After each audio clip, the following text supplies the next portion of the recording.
il est bien concernant de voir dans l'état actuel du changement, du remaniement des applications, si, si les politiques font œuvre de changement, bien c'est au peuple de les féliciter. Et si on les encourage à leur montrer que effectivement bien le peuple se sent concerné à un changement bien plus productif de toute personne, plus on fera dans la production, moins il y aura de chômage, donc moins il y aura de dépenses de l'État, donc moins il y aura de taxes. Donc ça c'est s'il y a moins de taxes, la population y gagne. S'il y a moins de chômage, la population y gagne.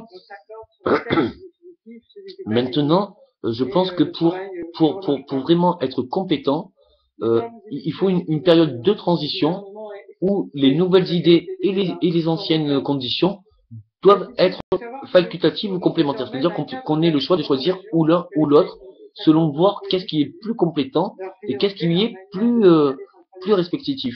Dans le sens où ça serait dommage d'avoir des nouvelles idées avec des anciennes qui étaient compétentes ou même s'il y a des conséquences et de ne pas faire le test objectif de la réalisation. Il y a quelque chose de très important, c'est que même malgré toute imagination ou la réflexion pouvant être attrayante ou cohérente, étant même réfléchie ou approfondie, ce n'est que de la réflexion.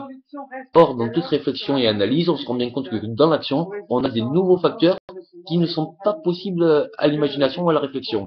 Donc, une période de transition facultative n'obligeant à personne de s'engager dans une direction qui ne pourrait pas se convenir.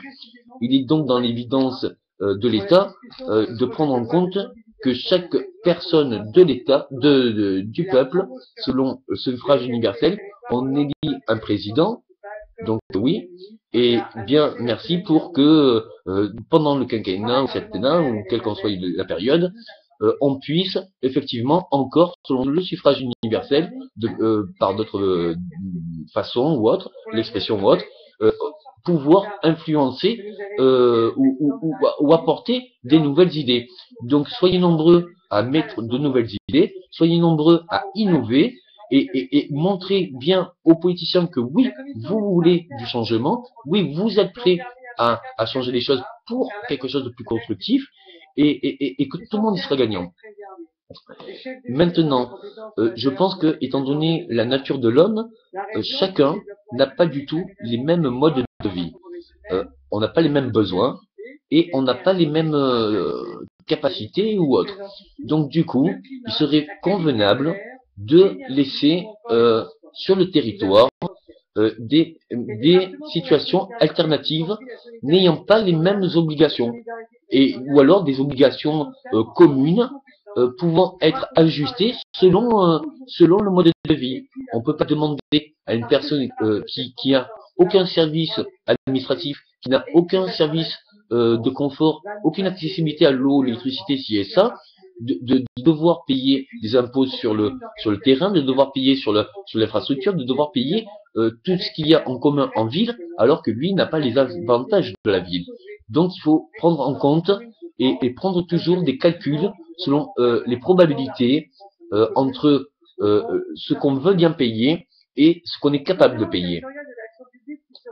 Il me semble sur ce point aussi quelque chose que je me dis sur les taxes, qu'est-ce qui est le plus à gagner?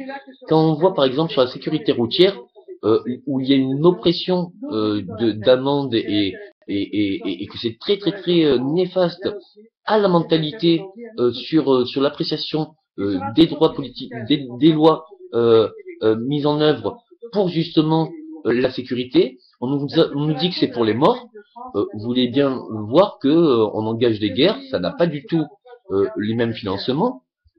Ça mobilise beaucoup d'argent et concrètement on sauve pas des vies. Et bien au contraire. Donc voir à quel point si on enlève la répression, est-ce que au moins le fait que la population ait un soulagement, un apaisement et reprendre confiance en se disant bon, on nous prend en compte, on veut bien payer, mais on veut pas être un potentiel de rentabilité. En sachant très bien que la population sait très bien que l'argent appartient à l'État, que même si on a une maison, on est obligé tous les ans de la repayer, alors qu'on l'a déjà payée. sur une TVA, à chaque transaction entre producteurs, grossistes et détaillants, elle va s'appliquer sous une appellation différente.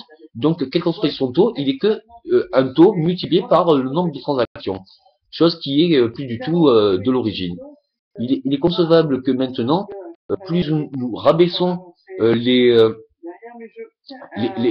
comment dire, plus nous rabaissons les devoirs et plus les gens désireront pas leurs droits, désireront avoir le droit, avoir le droit de leurs devoirs, parce que ça leur semblera légitime, parce que ils se sentiront pas trahis, et puis en plus on va cotiser pendant je ne sais combien d'années, c'est-à-dire on va payer ce que nous-mêmes on produit, puisque si je vois une entreprise, donc je lui fais une production, mais entre l'argent qui me paye, c'est mon dû, et c'est pas lui qui me fait un cadeau, c'est moi qui produis.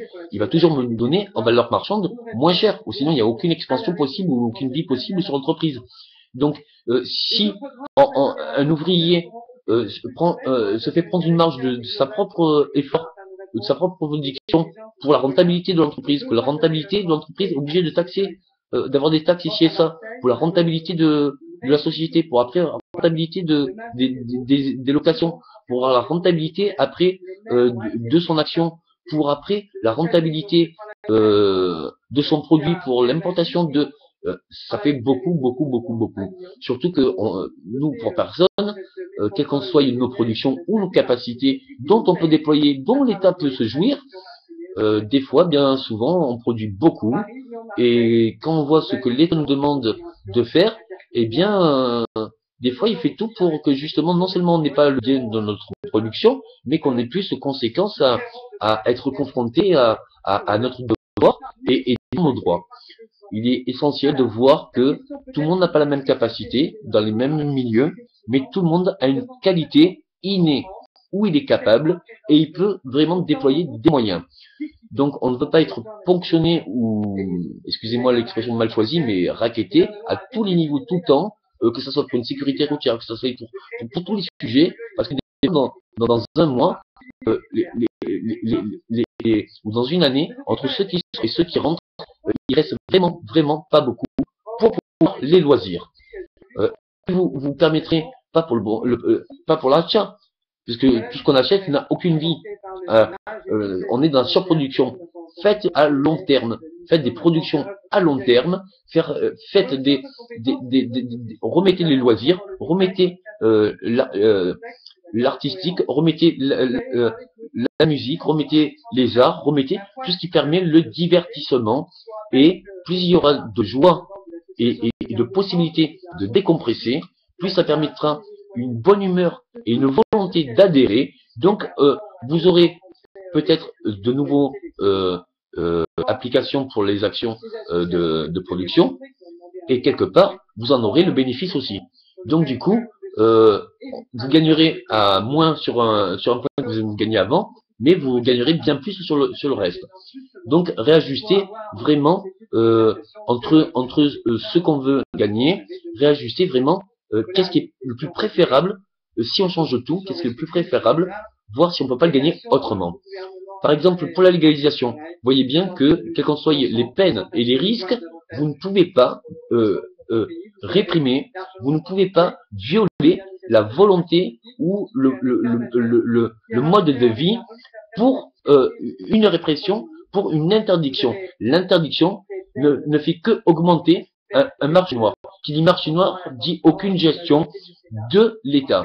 Il est bien préférable pour l'État, s'il veut gérer et pouvoir investir dans une campagne de prévention et pouvoir gérer ce qu'il a sur son territoire, ou dépénaliser, ou légaliser, ou faire une alternative pour que ça soit, ou comme ça a été fait dans tous les pays européens que ça a commencé. Non seulement la consommation n'a pas augmenté, mais généralement c'est réduit.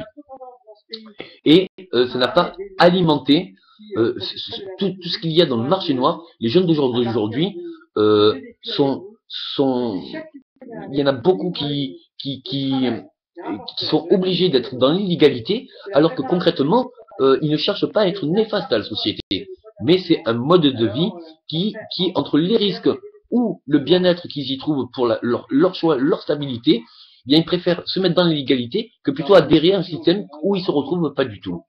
Donc, vous pourrez avoir le même résultat, c'est-à-dire ne pas alimenter des nouvelles possibilités de décadence, mais pouvoir gérer la décadence en un, l'organisant, la permettant pour la gérer, et deux, les moyens que vous gagnerez à cette dépénalisation, vous pourrez faire